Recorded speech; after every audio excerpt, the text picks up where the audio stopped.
Hi there, gorgeous, and a very happy drugstore December to you. In today's video, I am sharing the worst makeup products I tried in 2020 with you.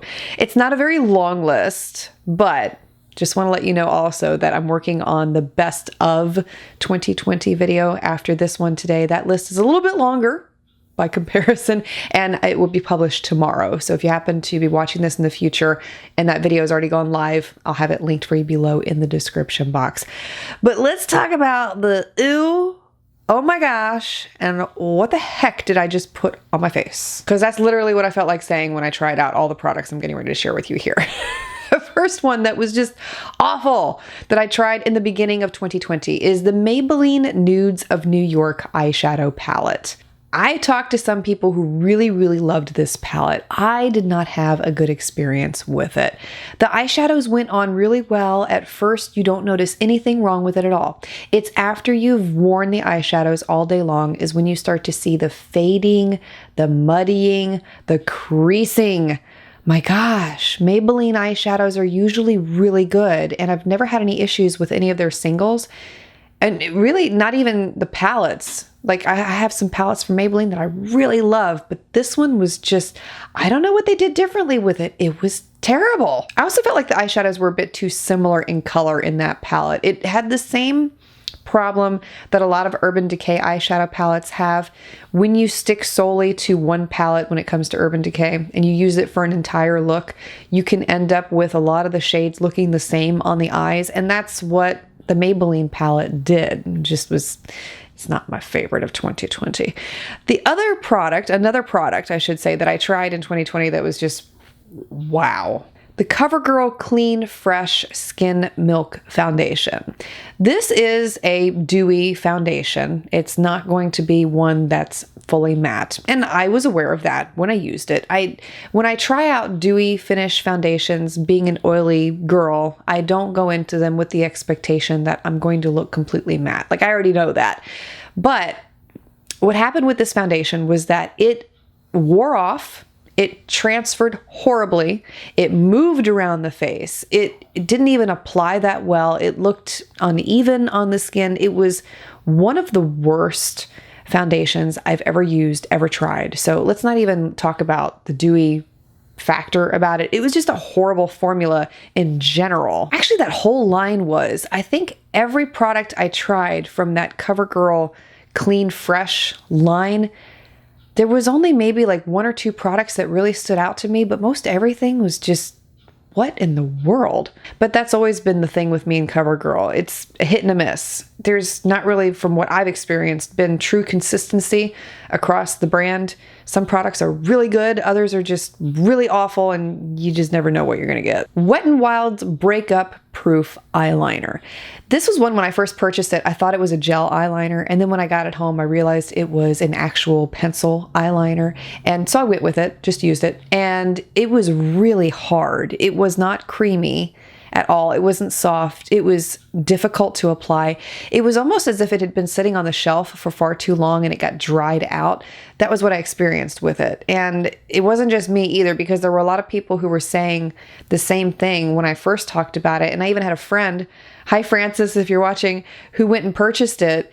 And she had the same similar experience with it. And she was texting me that day saying, this is awful. And I was like, yeah, I think I reviewed that one and it wasn't that good. And she just happened to miss the video that I made on it. But she even said, I cannot believe I bought this. At least it wasn't that expensive. But yeah, it was, for Wet n Wild, usually they're pretty good.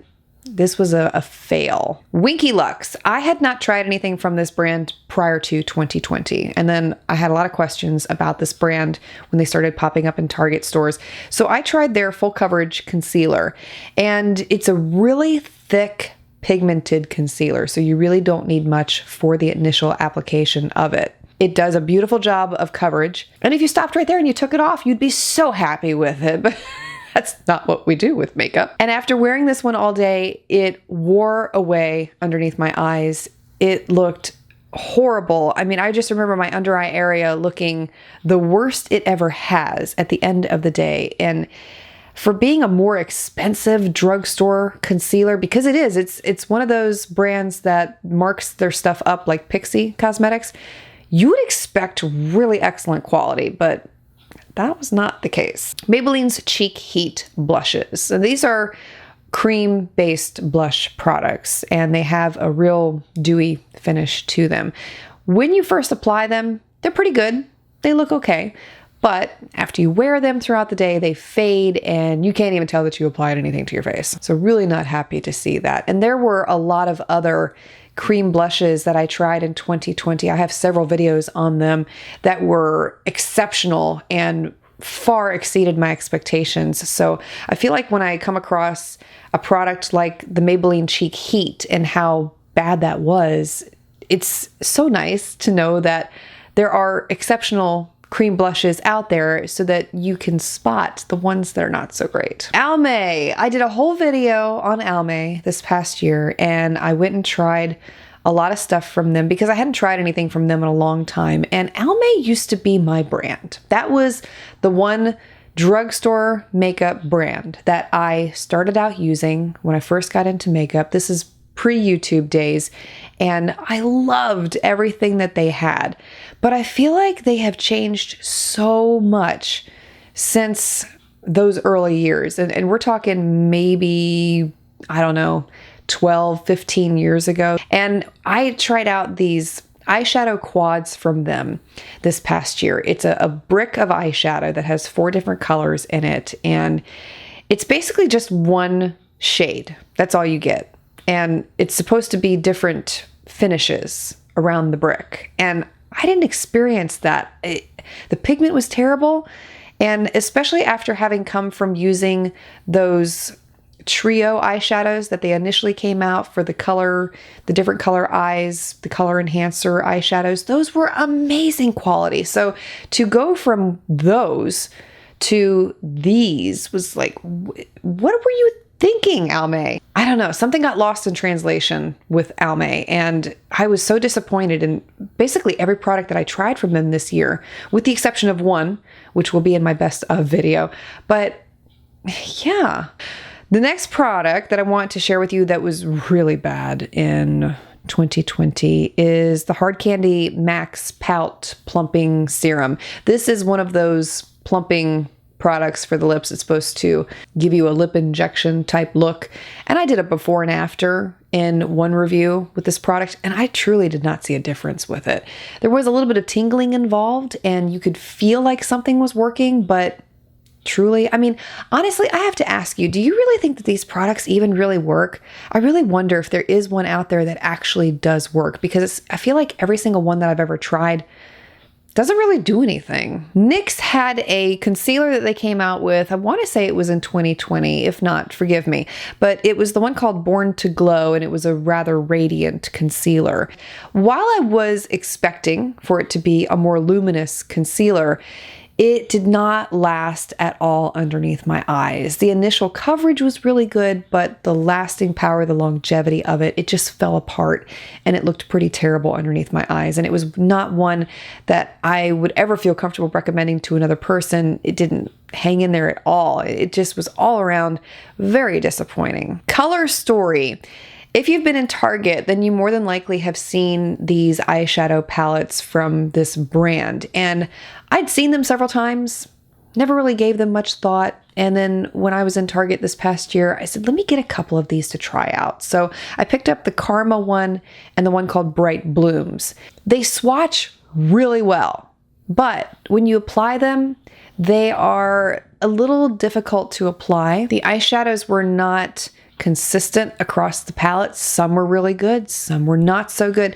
The trouble that I ran into with these palettes is that after you apply them, you get the same thing as the Maybelline palette that I talked about in the beginning, where the colors muddy together, they fade into one another, and then by the end of the day, it looks like you're wearing one big muddy color. And to me, it was just very unattractive, and I didn't like either one of these palettes. And it, based off of my experience with using just those two, I would never go back and look at any eyeshadows from this brand. You start sipping on this, it's going to give you energy. Hubby just came to give me a pick-me-up drink. It's not the best tasting, but it's not supposed to be. It's supposed to give you energy from a natural source. As you know, I've been struggling in the energy department here. Whew. All right, back to our list here. What am I missing? I know I missed a product. The Kiss Magnetic Liner and Lash Kit. I tried a number of these out. I want to say it was in 2020, if not late 2019. And Kiss was the one I had the highest hopes for. Typically, they do not disappoint. And I swear by their lash adhesive, it's my go-to. Well, not only was the liner not good, the quality just was not that great. And it rubbed away after I had only been wearing it for an hour. But on one of the lashes, the magnet had fallen off, so I couldn't even attach it fully to my eye because it kept lifting up on the inner corner.